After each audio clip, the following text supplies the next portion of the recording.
So I'm sat in today a 2011 V12 Vantage Coupe manual. This car has done just under 85,000 miles from new. Some people might look at that and be deterred away from the mileage, but what we wanted to do was give you a bit of an overview of what an 85,000 mile, 200 mile an hour supercar may look like. So here it is, a carbon black 2011 85,000 mile V12 Coupe, and as I said previously, in this era of Aston Martins, this was your 200 mile an hour sports car or supercar. So as you can probably see, this is a great example of a 2011 V12 Vantage Coupe, or even anything from that era of the VH cars. So having done 85,000 miles, what would you expect to see?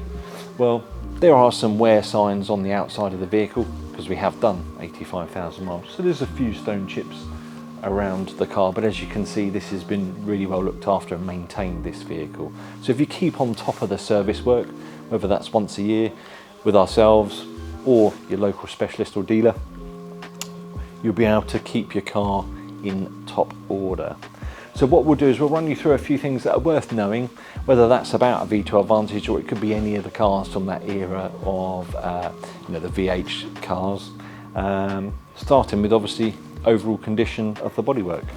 So talking about things that you can see with this sort of mileage is you can get a lot of road ration across the front of the car. This particular car, although it has PPF on the front and also on the carbon here, it doesn't have any on the bonnet. So we have a few chips across the front and some other things that are worth looking out for, whether it's a V12, it can be any of the VH product. You can get a bit of fading on the grills here, but as you can see, the chrome bars on this particular car are in great order, almost looks like a new grille. You do have a few sort of marks where some stones have hit it, but again, if you're looking for something that has done some miles and you're not too afraid of that, you can get yourself a really nice car. So over the course of 12 years, you might be into having some wheel refurbs done on your car. This particular car has had some wheel refurbs for what it looks like in its life. They have been done nicely and haven't been marked since.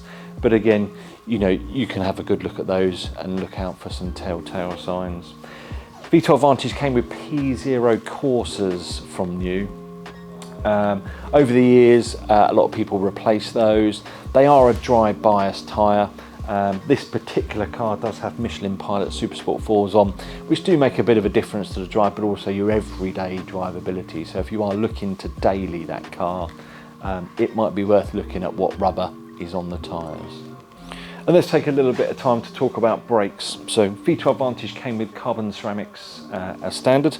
There were steel brakes on the regular VH V8, and then we then had the floating discs which you had on V8 Vantage S, and then moved through to the later model Vantage S. There are a number of things, maintenance things that you can find online about the brakes, how to look after them, how to clean your wheels properly, and how to maintain a good disc.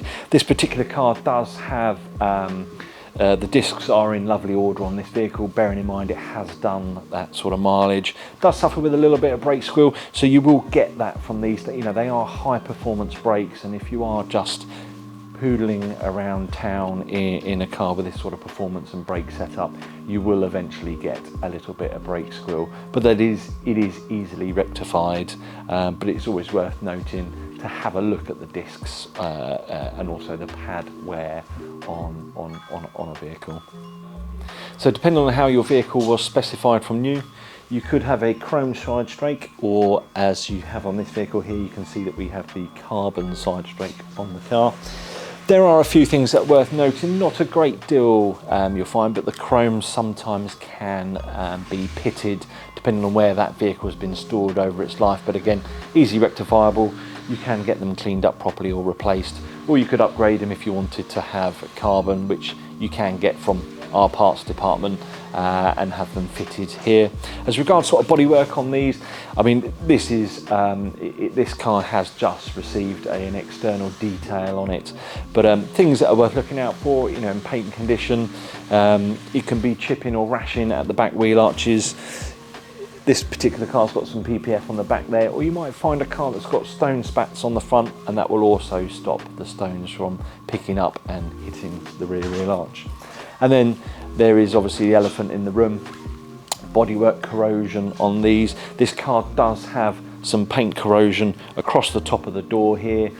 It is, because it is aluminium and etching, and with the paint on the top, you will get some of that. It's not always specific to particular cars or ages or mileage. You know, these are hand painted cars in the factory, and just sometimes you might find a car that has a little bit of an issue. It's not anything to worry about unless you know, you really want to get that rectified. And that also is the same for the mirror arms on these. Now again, whether it's a V8 or a V12, your mirror arms here can suffer with a little bit of corrosion, but again, something that can be sorted fairly swiftly. This car, as I say, overall, it does have a few marks on the wheel arches with some stone chips, some very light peppering across the roofline. Again, if you had your vehicle PPF from new, you might well find that the roof is in great order, but this particular car was not. You've got your chrome window surrounds. You don't really get much go wrong with those.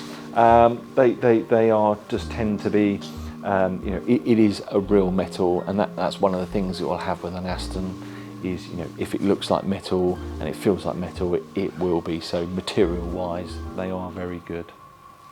So on the back of the vehicle, a few things that are worth pointing out. Again, with the mileage, you can probably find some paint missing on the edge of the bumper here, but generally overall, you'll find with a lot of these cars, not a great deal really to worth writing home about on the back of the vehicle. Something that is worth knowing and quite common across the board on the VH cars is a little bit of water or moisture in the rear lights. Very much depends on whether it's had some lights fitted. It might not have had lights fitted and they were just fitted incorrectly when it had a replacement kit. V12 came with a clear rear light as standard. You could have just a painted, or you could have carbon fibre inlay on the centre of the rear lights. But as I say, water ingress or a bit of moisture in the rear lamp is fairly normal. And again, it's not anything to be too worried about, but it is something that is worth noting or looking at if you're out and about looking at a high mileage car. And then lastly on the back here, rear silencers. So you do find with these, as the cars get a little bit older, you know, what you've got to bear in mind is this is a 12-year-old car and is capable of 200 mile an hour. The rear boxes on these have variable valves on them. They are done by, they are open and closed using air. Normally when you start these up, you'll get the full noise, the valves close off, and then you won't get those reopened again until a bit later on in the rev range, let's say sort of 3,500 RPM. They can chime a little bit when you're at lower speeds. You know, you can hear the valves moving and moving around in the exhaust, but something that, you know, you can rectify if you really wanted to put a box on it. You could also look at having those replaced in the silencer. Again, there are places a bit like ourselves or specialists out there that can replace the valves that are in the exhaust. Other than that, really, not a great deal else that you'll really need to look out for. Again, it's about just getting that vibe about the car, but also, you know, what it looks like, you know, how has it been maintained. They don't necessarily have to have a full service history, but you know, a good service history with reputable dealers or specialists would be absolutely ideal. So without getting into too much mechanical differences between V12 and also the V8, but we just wanted to highlight to you, as I say, this particular car has done some mileage and was booked into the workshop for a slight running problem whilst under acceleration. It turned out just to be a £120 part, which was on the fuel rail. But as you can see, you know, it has been well looked after. There are signs of dirt and aging and also the mileage underneath the bonnet, but actually overall it is a really nice vehicle if you have looked after it well, but you want to daily the car. So overall, for one of these cars that may well be dailied, you know, you'd get your usual sort of items that are worth looking at, but also things that are worth noting. You know, the interior on this car, so we have had some leather work done for the customer on this vehicle. You know, just cleaning it up, because with that sort of mileage you're going to get a lot of dirt and grime build up on the leather, but also you might get some signs of wear as well with, you know, continually sort of getting in and out of the vehicle.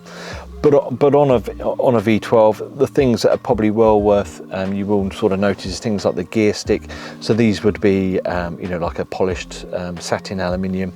You know, on this particular car, it's lost that on the top of the gear stick there. The Alcantara steering wheel is in really good order on this car. It was previously cleaned, but again, these sort of things you will notice, you know, they can get pretty grimy after a little bit of time. Same again with the dashboard veneer. Again, you can have variations on these. You can have piano black, you can have carbon fiber. There was an aluminium finish you could have on a V12, but that was probably be on one of the very early cars.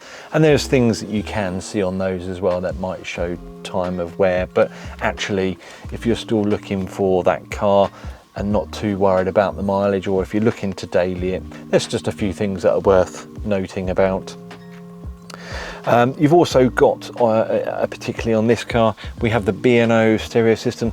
That is slightly separate from, say, the Aston Premium Audio, but the audio systems on these, whether you've got the B&O or you've got the standard audio, preferably I like the standard audio. The B&O is quite powerful for the cabin. It is 1000 watts, but does give you that true music sensation when you're inside the vehicle. So thank you for taking the time to watch this. What does a high mileage car Aston look like? You know, as I say, this car's done some miles, but we do have some cars that come in and out of our workshop here that have probably done, you know, 200,000 miles.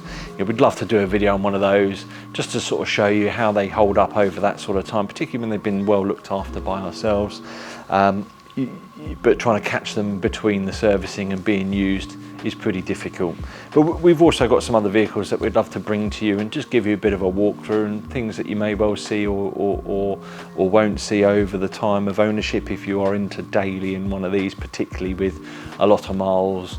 But in any case, I hope you found it useful. Any information that you want, whether it's about service work here or parts because you want to upgrade some items, do give us a contact here at the showroom, and one of us will be happy to help.